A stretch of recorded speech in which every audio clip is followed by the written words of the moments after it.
एक दीवाल के सहारे से द्वारका नाथ के दर्शन कर रहे। रथ जा रहा है मेरे गोविंद का, और एक नजर दीवाल के पास में खड़े हुए विदुर जी पे पड़ी। ऐसा इशारा हो गया कि जैसे भक्त से भक्त भगवान की नजर जब मिल जाए। अब दुर्योधन देखने लगा कि हमने तो इतनी सुंदर सजावट की है, इतना स्वागत किया है कृष्ण का, और कृष्ण का पता नहीं ध्यान किधर है, ये पता नहीं किसको देख रहे हैं। लेकिन भगवान की नजर तो अपने भक्तों पर रहती है। भगवान ये नहीं देखता कि इन्होंने सजावट कैसे की है, भगवान ये नहीं देखते कि इन्होंने गीतम भैया ने, माँ साहब ने, समस्त ग्रामवासियों ने कितना सुंदर पंडाल लगाया है, इसमें कितना सुंदर व्यवस्था की है। उन्हें इनका भाव देखना होता है, इनके मन का भाव कैसा है। सुंदरता से नहीं आते। कहते दुर्योधन की मेवा त्यागी और झूठो साथ विदुर घर खाए। तो भगवान तो भाव के भूखे हैं। अब भगवान पहुंचे तो बड़ा ही सुंदर सिंहासन भगवान के लिए द्वारकाधीश के लिए दुर्योधन ने लगाया और उनको विराजमान किया। वार्ता होने लगी। कृष्ण ने दुर्योधन से कहा कि दुर्योधन, मैं तुम्हें दुर्योधन नहीं कहूंगा, मैं तुम्हें सुयोधन कहूंगा। एक बात मैं तुमसे पूछना चाहता हूं कि पांडव तुम्हारे भाई हैं? दुर्योधन बोला जी हाँ। तुम्हारे सगे काका के बेटे हैं? बोला जी हाँ। बोले जितना अधिकार तुम्हारा इस राज्य पे है उतना उनका भी है? बोला बिल्कुल नहीं।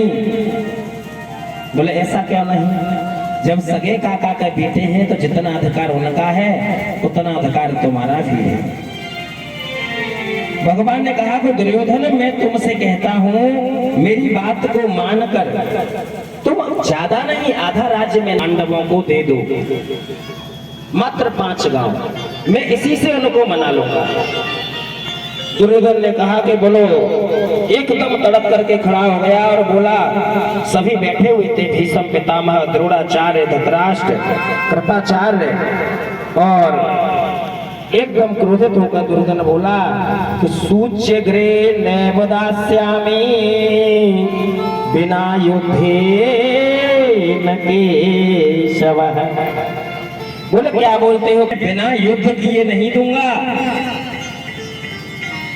अब भगवान ने कहा कि अभी तुमने युद्ध की भयंकरता को, विभीषिका को नहीं देखा है।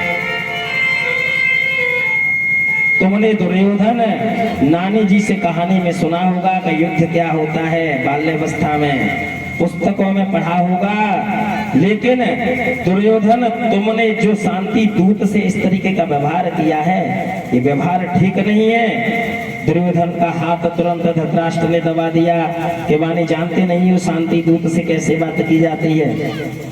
दुर्योधन शांत हो गया, बोला भगवान, मैं शुरू से थोड़ा उद्दंड रहा हूँ, इसी वजह से मैंने कह दिया कि खैर छोड़ो के सब इन बातों को, आइए भोजन करिए। और माता गांधारी ने आपके अपने हाथों से 56 प्रकार के भोजन आपके लिए तैयार किए हैं। भगवान कृष्ण ने कहा कि देखो दुर्योधन, भोजन 2 स्थिति में किया जाता है। कौन कौन सी स्थिति में किया जाता है मासा? बहुत सुंदर, बहुत सुंदर, बिल्कुल 2 स्थितियां होती हैं भोजन करने की। एक तो व्यक्ति को अत्यंत भूख हो, बहुत ज्यादा भूखा हो सामने वाले के मन में। जो व्यक्ति भोजन करा रहा है उसके मन में या तो अत्यंत श्रद्धा हो, ज्यादा श्रद्धा हो, ऐसी स्थिति में भोजन किया जाता है। या फिर करने वाले को अत्यंत भूख हो, बने लाइए भैया हमें कुछ नहीं, थोड़ा सा भोजन ले आओ, भूख लगी हुई। अब दुर्योधन, ना तो तुम्हारे मन में वो श्रद्धा है जो मैं भोजन करूं, और ना मुझे अत्यंत भूख है, तो भोजन का तो प्रश्न नहीं उठता। और रही बात भोजन की, तो भोजन तो हम आज विदुर जी के यहाँ जा करके करेंगे, उनका निमंत्रण हमारे पास आ गया है। बोले केशव, उनका निमंत्रण तुम्हारे पास कहाँ से आ गया? बोले हम द्वारका में थे, तभी उनका पत्र पहुंचा था कि भगवान जब आप द्वार हस्तिनापुर में आए तो भोजन पहला हमारे घर करना। तो अब हम भोजन तो उनके यहाँ करेंगे। अब उसी सभा में बैठे बैठे विदुर जी देख रहे थे। विदुर जी ने जैसे ही सुना वो तो घबरा गए। बोले ऐसा ना हो कि भगवान सच में मेरे घर पे आ जाएं और मेरे घर पे तो कोई व्यवस्था भी नहीं है, उनको क्या खिलाऊंगा। वहां से सीधे उठ के चल दिए, पहुंचे गोप बाजार में। गोप के बाजार में पहुंचे तो थोड़े से लड्डू, मिठाई, मिष्ठान, माखन, मिश्री कन्हैया के लिए खरीदा और सीधा जो है घर जाने लगे। इससे पहले भगवान वहां से आए और विदुर जी के घर जाकर के कुंडी खटखटा दी। माने काकी जी दरवाजा खोलिए। अब जो विदुरानी है वो स्नान कर रहे थे। जैसे ही विदुरानी ने कन्हैया की आवाज को सुना, आहा प्यारे सज्जनों, सब सुध बुध भूल गई विदुरानी। ये भी भूल गई, उनको अपनी देह का आभास नहीं रहा और निवस्त्र अवस्था में ही स्नान गृह से निकल करके कुंडी खोलने के लिए आ गए। भगवान ने देखा कि ये तो भक्ति भाव में अपना सब कुछ भूले बैठी हैं। भगवान ने अपना पीतांबर उतारा और अंदर विदुरानी को फेंक दिया और आज विदुरानी ने भगवान श्री कृष्ण की चदरिया को ओढ़ लिया। कैसे भाव होंगे उस भक्त के जिनके सौभाग्य में भगवान कृष्ण की पीतांबरी आए। भगवान दरवाजे पर खड़े हैं, विदुरानी भाव विभोर हो रही है। देखने लगी कि यहाँ बिठाऊं यहाँ बिठाऊं, कभी इधर जाती हैं, कभी उधर साफ करती हैं, कभी पटोला लेकर के आती हैं, कभी कभी कहीं बिठाती हैं। माने आओ गोविंद यहाँ बैठो यहाँ बैठो। भगवान को बिठाया। भगवान बोले बैठना तो हो गया काकी जी, हमें तो बड़ी भूख लगी हुई है, अब कुछ खाने का प्रबंध करिए। विदुरानी ने देखा घर में कुछ खाने के लिए नहीं है। सीधी गई कदली के बाग में और वहां से केले लेकर के आई और इतनी भाव में भक्ति में विभोर हो रही है विदुरानी और केले को छीलती हैं। केले को तो इधर फेंक देती हैं और छिलका गोविंद के हाथ में दे देती। आज भगवान बैठे बैठे उस छिलके को खा रहे हैं।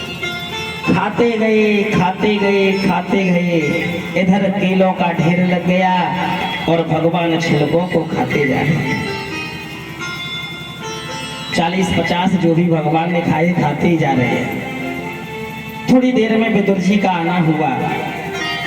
विदुर जी ने बाहर से ही दरवाजे से आवाज लगाई कि अजी सुनती हो, लो जल्दी से ये सामान लो और व्यवस्था करो, भगवान ने ऐसे ऐसे कह दिया और भगवान आने वाले होंगे। विदुरानी बोली आने वाले होंगे कि वो तो आ गए, बैठे हैं, भोजन कर रहे हैं, प्रसाद कर रहे हैं। अब जैसे ही विदुर जी ने देखा तो भगवान केले के छिलकों को खा रहे हैं और दूसरी साइड में केले का ढेर लगा हुआ है। ऐसे फेंकती जाती है विदुरानी, छिलका इधर देती जाती है। विदुर जी ने आकर के देखा, अरे गोविंद आप ये क्या कर रहे हैं? आप छिलके खा रहे हैं, लो थोड़ा लड्डू खाओ, देखो बड़ा अपराध हो गया, थोड़ा माखन मिश्री खाओ। अब भगवान ने कहा कि विदुर जी, जो स्वाद इन छिलकों में मुझे आया है ना, वो तुम्हारे इस लड्डू में नहीं। कैसा सुंदर है। सबसे ऊंची प्रेम सगाई सबसे